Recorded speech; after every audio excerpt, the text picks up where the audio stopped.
Taylor Swift has publicly opposed Donald Trump, emphasizing that she wants to be on the right side of history and at least make an effort to take a stand. Her involvement in politics has sparked reactions, with Trump reducing his admiration for her music by 25%, a comment that Swifties turned into a viral meme. Swift's ability to subtly clap back without direct engagement allowed her fans and the internet to respond on her behalf, amplifying her influence. Trump, once a fan of Swift during her country music days, seemingly took issue when she began using her platform for activism. His recent statement, "I hate Taylor Swift," following her endorsement of Kamala Harris, further ignited discussions, even among his own followers, some of whom questioned his focus. Meanwhile, Swift's supporters celebrated Trump's disapproval as a badge of honor, reinforcing her cultural impact. As social media buzzed with jokes and memes, the situation highlighted how Swift's political stance continues to shape public discourse, much to Trump's frustration.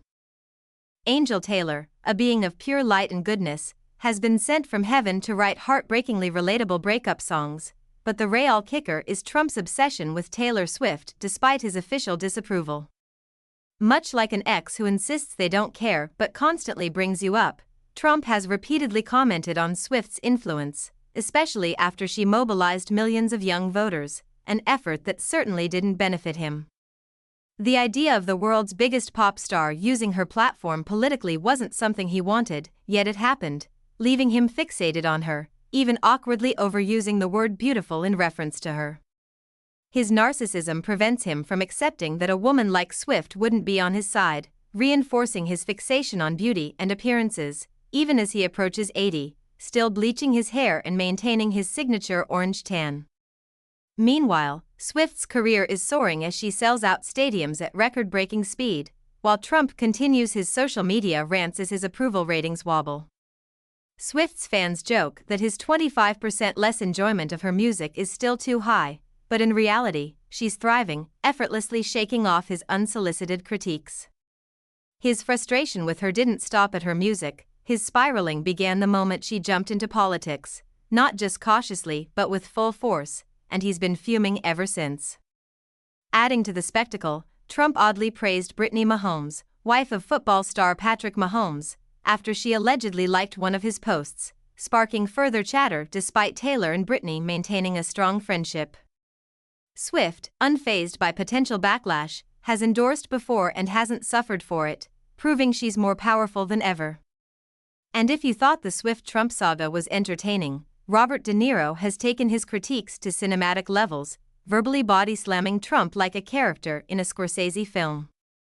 To De Niro, Trump isn't a misunderstood businessman but a wannabe mob boss who couldn't run a hot dog stand without blaming the ketchup.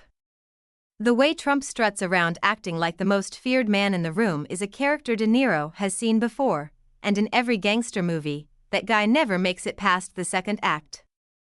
Having played more tough guys than most people can count, De Niro sees Trump as nothing more than a bad TV imitation, lacking the honor real gangsters possess. Among thieves, there's honor in nothing if you don't keep your word and do right by people. No matter your profession, you'll be ostracized. Real mob bosses earn respect through power and presence, not by whining in press conferences or ranting on social media. Trump, on the other hand, throws out childish nicknames like an insecure high schooler, as if Sleepy Joe or Crooked Hillary makes him Don Corleone. A true mafia don wouldn't be caught dead rage posting at 3 a.m. over Taylor Swift telling fans to vote. And let's talk about loyalty. Real mob bosses know it's built on trust, fear, and respect, while Trump expects undying devotion just for standing near him. The moment someone steps out of line, he humiliates, fires, or betrays them. Just ask Mike Pence. Even the most ruthless crime bosses follow a code, but Trump's code shifts whenever he needs an excuse. Robert De Niro, who has spent decades portraying hardened criminals, can spot a fraud a mile away. Trump is a guy who watched too many gangster movies and thought he could wing it in real life. But real gangsters don't whine, cry, or beg for attention on social media. If Trump were in a De Niro film, he wouldn't make it past the first act before getting sent on a long vacation. He's a punk, a con artist, a mutt who doesn't do his homework, doesn't care, doesn't pay his taxes, an idiot and a national disaster, as Colin Powell put it. It's enraging that this country has reached a point where this fool has climbed so high, talking about punching people when he himself is the one who deserves it. Is this really the person we want as president? The direction of this country is at stake, and with Trump, that direction could be disastrous. Even in the cutthroat world of organized crime, loyalty matters, but Trump treats it as a one-way street. The second someone is no longer useful, they're discarded like expired milk. Former allies, trusted employees, even those who risked their reputations for him, everyone eventually gets thrown under the Trump bus. Just ask Michael Cohen, Jeff Sessions, or even Mike Pence, who went from loyal soldier to villain simply for following the law. The message is clear: no matter how loyal you are, eventually you'll be next. And then there's Trump's obsession with always being right. Every loss is rigged, every scandal fake news, every controversy a witch hunt. When facts aren't on his side, he rewrites reality, following the same predictable playbook: deny, deflect, blame someone else. And yet, this is the person people want?